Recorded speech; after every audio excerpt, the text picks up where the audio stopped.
curso de imagenología especial vamos a estar compartiendo el tema de medios de contraste. El grupo está conformado por Lady Contreras, Jorge Gómez, Carlos Orozco, Gabriel Chica y mi persona, Catherine Maza. Entonces, ¿qué son los medios de contraste? Según Sartori, Pablo en el 2013 dice que medio de contraste es una sustancia o combinación de sustancias que al ser introducidas en el organismo por diferentes vías permiten resaltar y hacer visible estructuras de la parte interna, ¿verdad?, de nuestro cuerpo. Y también nos permite ver vasos sanguíneos y anomalías en el cuerpo humano como patologías y tumores. Los medios de contrastes radiológicos son sustancias que utilizamos cuando estamos haciendo los procedimientos para que nos realcen las estructuras que estamos explorando, permitiendo diferenciar mejor los tejidos, los órganos, en la modalidad de rayos X, tomografía computarizada, resonancia magnética, mamografías, entre otros. Los medios de contraste están compuestos por partículas positivas y negativas. Las partículas positivas, ellos atenúan los rayos X más en los tejidos blandos. ¿Cómo se ven? Se ven radioopacos, se ven blancos en la imagen de radiología, incluyendo también, ¿verdad?, el bario y los medios de contraste yodados. Estos son los medios de contraste positivos y ellos se subdividen en iónicos y no iónicos. Los iónicos están caracterizados porque el ponerse en contacto con la sangre y el agua, ellos se ionizan. Y estas partículas, ¿verdad?, se disocian, y quiere decir esto que los átomos van como loquitos, son inestables. Y esto es lo que hace que cause esas reacciones adversas en el paciente. Por tal motivo, estos medios de contraste en Colombia fueron sacados del mercado. Y ellos a la vez pueden ser iónicos, ellos pueden ser iónicos monómeros o monoméricos que poseen una alta osmolaridad, y pueden ser iónicos dímeros que son de baja osmolaridad. Entonces los medios de contrastes no iónicos, que son los que nosotros usamos con frecuencia en los procedimientos radiológicos, ellos al ponerse en contacto con la sangre o el agua no se ionizan. Es decir, que ellos se comportan como partículas neutras. Ellas van junticas y son más estables. Y por eso estos productos de medios de contraste no iónicos son más seguros para el paciente. ¿Qué hacen ellos? Ellos están hechos a base de yodo y absorben la energía ionizante en caso de rayos X para reflejar la estructura que nosotros estamos evaluando, o sea, la imagen, ¿verdad? Son sales yodadas, viscosas, como el aceite, y ellos cuando se ponen mucho al aire, estos medios de contraste se cristalizan y esto también puede causar efectos en la vida del ser humano. Entonces, ¿cómo nosotros contrarrestamos esto? Precalentando el medio de contraste. En todas las instituciones de radiología que usan medio de contraste, siempre deben de tener a la mano, ¿verdad?, un aparato donde se colocan los medios de contraste para que ellos se mantengan calienticos, que esto es lo que nos hace contrarrestar los efectos adversos, los efectos que nos da estos medios de contraste. Entonces, ellos se eliminan por vía renal, estrictamente, o por la orina. Por la orina se elimina todo esto. Ellos también pueden ser no iónicos monoméricos, que son de baja osmolaridad, y dímeros, que son isomolares. Entonces ellos también tienen sus características. Y las características de los medios de contraste no iónicos, que son los que nosotros debemos usar, sus características es que ellos deben ser de baja osmolaridad, por eso es que son más seguros, osmolaridad con respecto a la de la sangre. Y tienen que ser hidrofílicos. ¿Qué quiere decir esto? Que se disuelven fácilmente en agua. Y estas características les da a ellos esa seguridad, que nosotros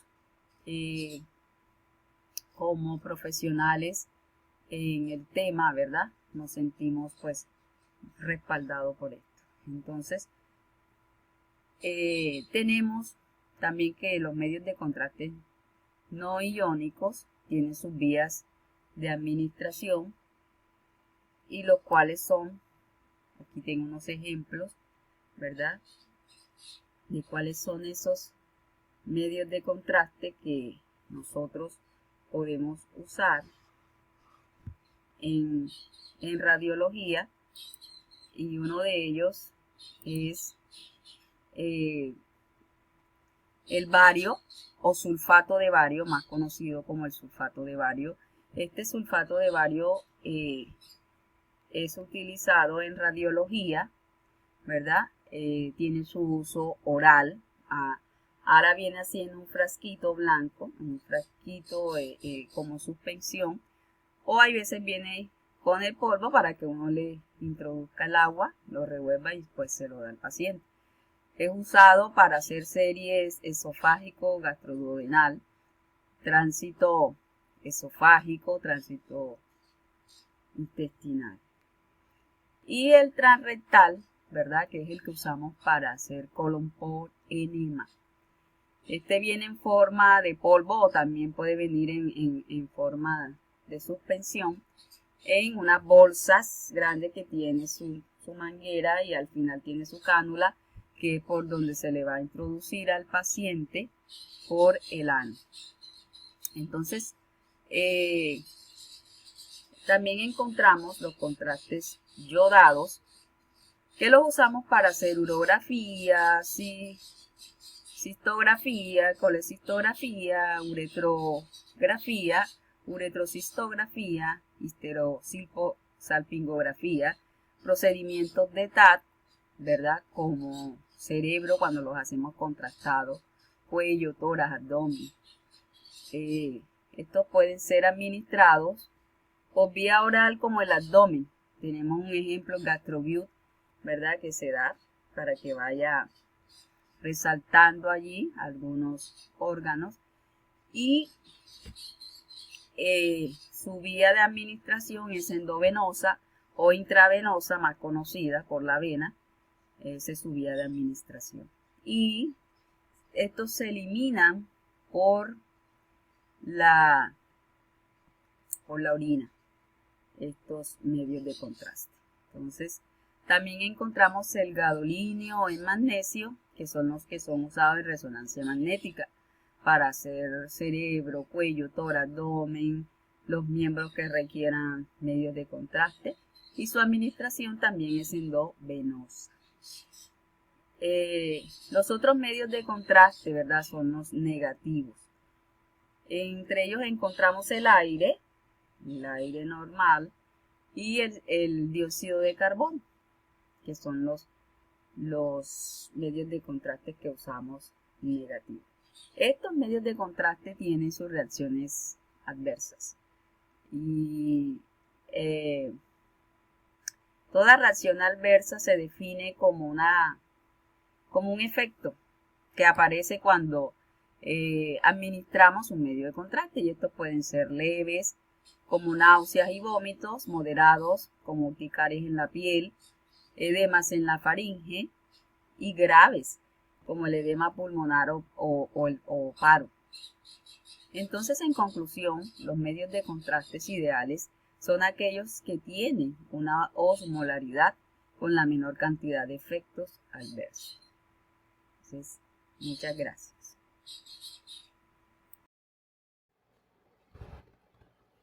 Cordial saludo, yo les vengo a explicar la vía de administración del medio de contraste. Dependiendo de la estructura y el estudio que se vaya a realizar, así va a ser el medio de contraste utilizado, ya sea varitado o ya sea un contraste iodado hidrosoluble.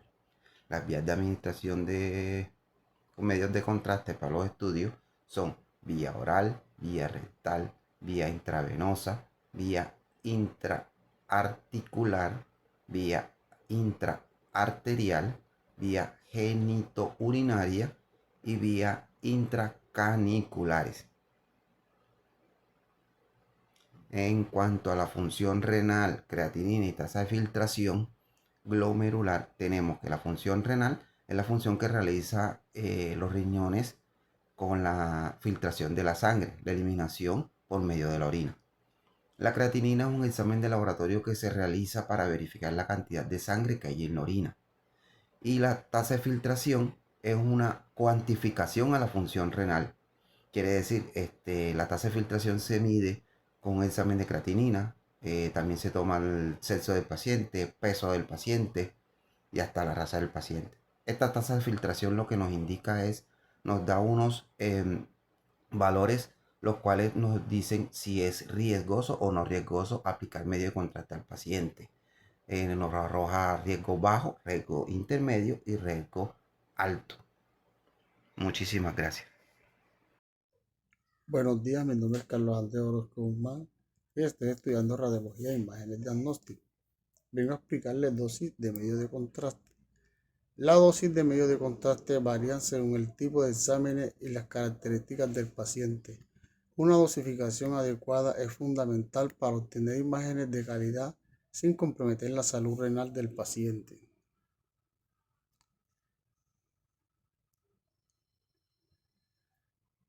Reacciones adversas y manejo. Las reacciones adversas pueden incluir reacciones alérgicas, efectos cardiovasculares y problemas respiratorios. Las reacciones leves son comunes, pero las severas requieren atención médica inmediata. Motivo de consulta: dolor en región lumbar, con limitación a la deambulación, disminución de las fuerzas en ambas extremidades. Tratamiento de reacciones adversas. El manejo de reacciones adversas implica el uso de antihistamínicos para reacciones leves y epinefrina para reacciones severas. La vigilancia adecuada y el tratamiento oportuno son esenciales. Hola, muy buenas, ¿cómo vamos, compañeros y tutores? Me presento, un placer, mucho gusto. Mi nombre es Jorge Darío Gómez Rivera, soy estudiante del programa de Radiología e Imágenes Diagnósticas, y en esta noche pues me corresponde hablar acerca del manejo y prevención de las reacciones adversas cuando se utilizan medios de contraste. Entonces vamos a hablar acerca un poco de los protocolos de atención en enfermería que nosotros vamos a hacer una parte muy esencial en la toma de imágenes diagnósticas. Recordemos que en enfermería se habla acerca de los 5 procesos para la administración correcta de medicamentos, o 5 protocolos de administración correcta para el paciente. Entonces, recordemos, dosis correcta, paciente correcto, hora correcta, vía de administración correcta y la dosis correcta del paciente. Entonces,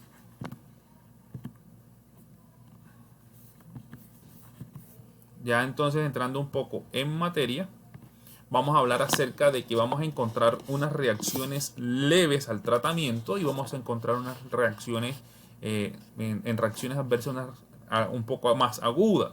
Esas reacciones leves las podemos tratar con ayuda del personal médico o el personal de enfermería que esté cerca del servicio, utilizando antihistamínicos, ¿cierto?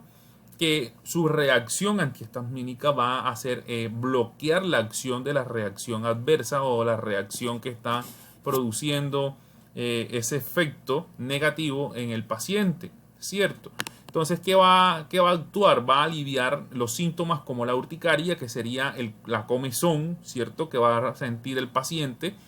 Ese antihistamínico va a actuar sobre el sistema nervioso central, ¿correcto? Entonces, al momento que entra el antihistamínico al cuerpo, pues empieza a controlar el picor, el ardor, la reacción esa molesta que está sintiendo el paciente, y también va a ayudar a controlar las náuseas si llega a presentarse. Recordemos que en algunos pacientes puede presentar episodios de náuseas, otros no, y hay que tener muy presente eso. Entonces, vamos a tener una reacción moderada al tratamiento. Esa reacción moderada al tratamiento se va a hacer, se va a controlar nuevamente, les hago énfasis, en función con el grupo especialista de médicos del servicio de urgencia o con la enfermera o el enfermero que esté en el servicio. Entonces, con corticoides, se aplican corticoides para reducir la inflamación y el broncoespasmo, ya sean corticoides vía intramuscular o vía oral. Los broncodilatadores o inhaladores serían otro de los tratamientos para bajar las reacciones moderadas, ¿cierto? En caso de que tengamos una reacción adversa. Entonces, estos broncodilatadores lo que van a ayudar es a través de inhaladores a relajar las vías aéreas, porque muchos pacientes tienden a hacer un alto grado de exacerbación al momento de respirar. Y hago un ejemplo breve, un paciente con una vía respiratoria obstruida por culpa de una reacción adversa nos va a respirar de esta manera, como si viniera corriendo una gran maratón. Va a estar hiperventilando. Entonces ahí nos ayudan los broncodilatadores. Y cuando hablamos de como último recurso en un tratamiento moderado, vamos a hablar de los líquidos intravenosos, que eso es lo que significa IV, líquidos intravenosos, donde vamos a restaurar el volumen sanguíneo y vamos a elevar la presión arterial, porque en algunos casos el tratamiento o el medio contraste hace que el organismo empiece a descender de manera abrupta en todos sus sistemas o signos vitales.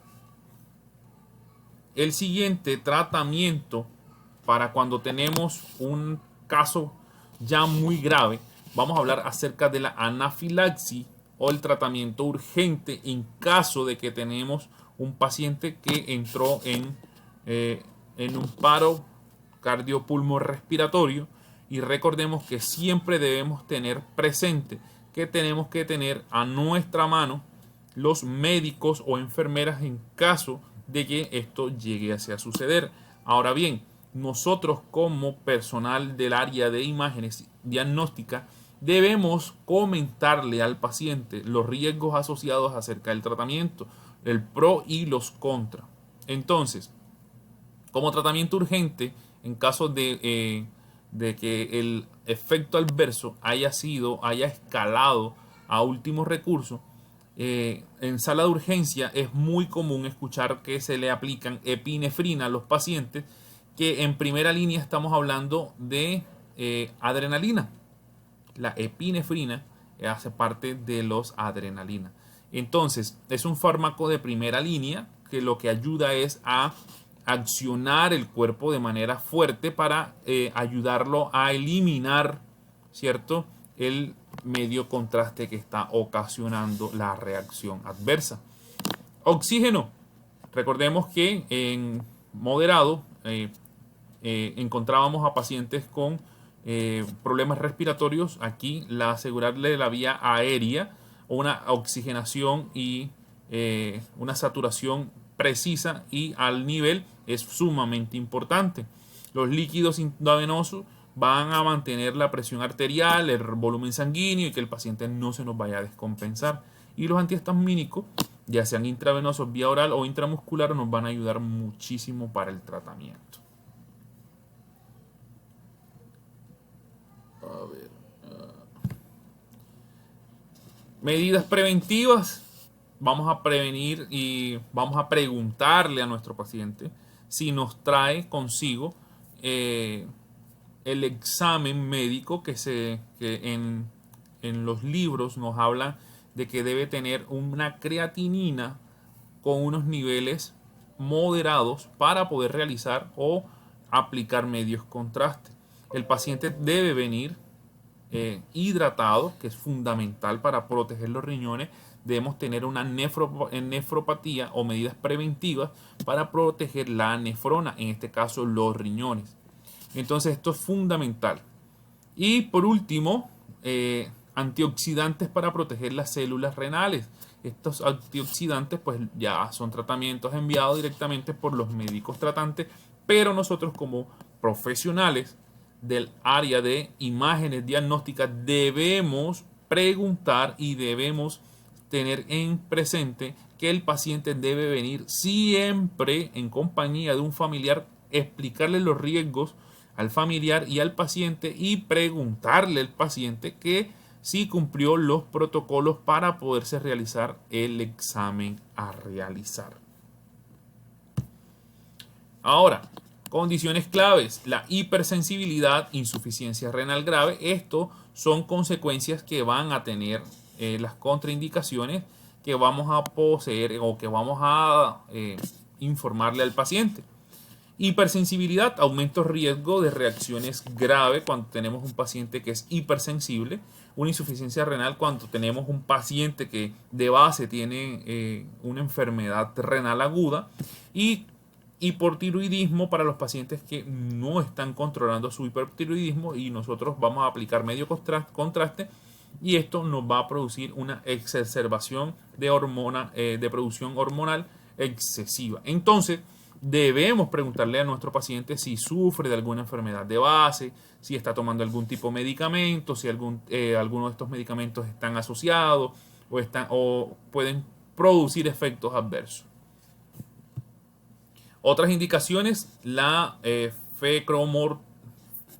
feocromociotima o los riesgos de la crisis hipertensiva. Esto no es otra cosa que debemos siempre tener muy presente. ¿Listo? Embarazo y la lactancia. Esto no podemos aplicar medio contraste si está embarazada o si está lactando, porque hay riesgos potenciales pues, para el feto y para el bebé en el puerperio. Resumen, puntos claves: la evaluación del riesgo, la premedicación y la hidratación. Recordemos que si nosotros cumplimos al pie de la letra los protocolos para poder aplicar los medicamentos o los medios contrastes, siguiendo los protocolos de enfermería, nosotros vamos a poder salir avante en los protocolos y en la entrega de los medicamentos. Muchas gracias, feliz noche. Perfecto, muchas gracias compañeros. Estos temas que hemos abarcado han sido demasiado en la forma en que en todo lo que investigamos ha sido algo que nos ha abierto mucho la mente, muchas cosas que no sabíamos y que también estamos intentando de aprender.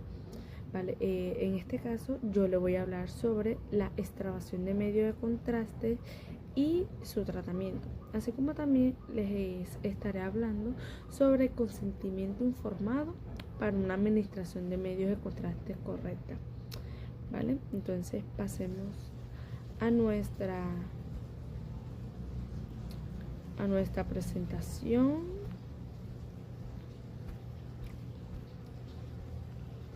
Iniciaremos con la extravasación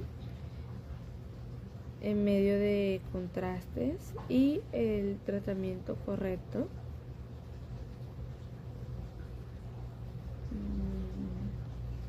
Sí. Ahora sí. Reacciones.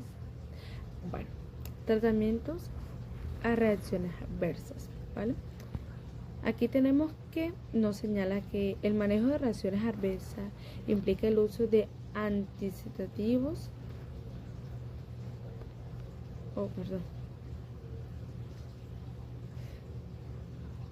Me volé, disculpen. Ahora sí, extravasación de medio de contraste. Bueno, aquí nos dice que la extravasación ocurre cuando el medio de contraste se infiltra fuera del vaso sanguíneo, ¿verdad? Provocando dolor e inflamación. El tratamiento incluye compresas frías y seguimientos clínicos, ¿vale? Muy correcto. También debemos recordar que la extravasación en medio de contraste es una complicación, como nos decía, que puede ocurrir durante la administración de medio de contrastes para procedimientos de diagnóstico por imágenes, en este caso que nos implica mucho para nosotros como estudiantes de radiología, ¿cierto? Estaremos hablando medio de contraste y el tratamiento. En eso, las causas de la extravasación de medio de contraste. En eso tenemos que tener en cuenta que puede ocurrir por varias causas. En esa tenemos error en la técnica de administración, falla en el equipo y condición subyacente del paciente, entre otras. Claro, hay muchos más. Pues la extravasación puede ocurrir si el medio de contraste se administra de una manera incorrecta. Un ejemplo, si se administra en una vena, se me pasó. Bueno, les decía, si se administra en una vena que no es adecuada para la administración de medio de contraste. También que cuando hablamos de fallas en el equipo es porque en la extravasación puede ocurrir debido a una falla en el equipo utilizado para administrar el medio de contraste, ¿vale? Entonces tenemos que en condición subyacente del paciente, pues tenemos pacientes que pueden tener condiciones subyacentes que aumenten el riesgo de extravasación. Por ejemplo, problemas de circulación o enfermedades que afectan la integridad de los vasos sanguíneos. Por eso siempre es bueno tener en cuenta todo. Siempre tenemos que tener ojos en todos lados. Pues también tenemos en este caso síntomas de la extravasación de medio de contraste. Los síntomas de la extravasación en medio de contraste puede variar. La verdad es que puede variar dependiendo de la cantidad de medio de contraste que se extravase, ¿vale? En la ubicación. Tenemos como dolor en el sitio de la administración, hinchazón y enrojecimiento, también como el calor en el sitio de administración, y una que es muy común, que son las náuseas y vómitos, ¿verdad? Entonces, eso es algo que pues nosotros como gerentes de la salud debemos tener en cuenta muchas de esas cosas para prevenir. En el tratamiento de la extravasación de medio de contraste, pues sabemos que depende de la gravedad de la reacción y de la ubicación del extravamiento. Ya el tratamiento, no todo tratamiento es igual para todo el mundo. Una de esas puede ser elevación del miembro afectado. Es muy recomendable que el miembro afectado se eleve para reducir la hinchazón. También se puede aplicar hielo en el sitio de la administración para reducir la inflamación, y tenemos que también se puede administrar medicamentos antiinflamatorios para reducir la inflamación y el dolor. También es importante nosotros vigilar y seguir al paciente para asegurarnos de que la reacción no sea grave, ¿vale? En casos graves también puede ser necesario utilizar una intervención quirúrgica para reparar el daño causado por la extravasación. O sea, va mucho más allá, no es cualquier método. Entonces, para eso tenemos otro punto que nos ayuda bastante. En eso tenemos los aspectos legales y éticos, que se nombrarlos así, como es el consentimiento informado para administración de medio de contraste. Bueno, sabemos que un pequeño resumen de lo que estuve investigando. El consentimiento informado es un proceso fundamental que nos ayuda a garantizar a los pacientes que ellos estén informados y acepten voluntariamente la administración de medio de contraste. Tenemos que tener en cuenta que ante todo procedimiento debemos asegurarnos que el paciente primero tenga este consentimiento informado y aún también lo firme, ¿vale? Muchas veces se requiere de testigo, o sea, un acompañante del paciente, para protegernos legalmente. En eso, más que todo, por eso quise ponerle ético, porque es algo que ético nosotros como radiólogos, personal de la salud, así como también ayudarnos legalmente. La idea es que siempre sea tratamiento o cualquier cosa que vayamos a realizar, tener en cuenta de la legalidad, o sea, que todo salga bien, pero por si acaso siempre es bueno que el consentimiento esté firmado por nuestro paciente. ¿Qué información incluye el consentimiento informado? Pues primero tiene el propósito del procedimiento, donde pues explica el por qué se necesita la administración de medio de contraste. También esto sale beneficios y riesgos que se describe potencialmente, como incluyendo que alergias o extravasaciones u otras cosas se pueden presentar. También este consentimiento se abarca lo que es el procedimiento. Ya se describe el procedimiento para la administración de medio de contraste. Comúnmente se puede incluir que si la vía de administración, la cantidad y el tipo de contraste que se va a utilizar. Efectos secundarios también llevan ese consentimiento, pues es algo que se le informa al paciente sobre estos efectos secundarios potenciales, que puede ser, como lo dije anteriormente, como alergias, enfermedades renales, entre otras. Y también en estos consentimientos es muy normal que haya preguntas y pues también respuestas. Así se le proporciona algo bien informado a nuestro paciente y pues esté seguro, ¿ya? ¿Qué elementos yo creo que también esto abarcamos en nuestra presentación, qué elementos se abarca en consentimiento informado? Pues la capacidad del paciente, pues el paciente debe tener que ser la capacidad para tomar decisiones informadas, debemos tener en cuenta eso. También debe tener una información completa, pues el paciente debe recibir una información adecuada y precisa sobre el procedimiento que se le va a realizar. También comprensión, el paciente debe comprender la información proporcionada, algo más que claro, y el paciente debe tomar la decisión sin cohesión, ni presión, para que este consentimiento esté firmado. Y finalmente, la firma del consentimiento. El paciente debe firmar el consentimiento informado antes de la administración del medio de contraste o ante cualquier procedimiento que se vaya a realizar. Principalmente la firma es algo que a nosotros como gerentes de la salud pues nos cuida legalmente. El consentimiento es algo muy importante.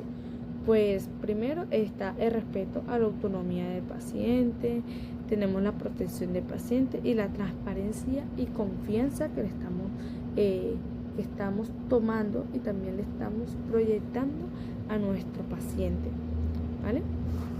Aquí nos dice que en el consentimiento informado es un procedimiento legal y ético que asegura que el paciente comprenda completamente los riesgos y beneficios, como se lo decía anteriormente, ¿vale? También quise señalar qué elementos, como lo había informado unos minutos atrás, que el consentimiento debe incluir mucha información sobre la naturaleza del procedimiento, los riesgos asociados, las alternativas, los disponibles, la posibilidad, o sea, muchas cosas. Debe tener algo bien redactado.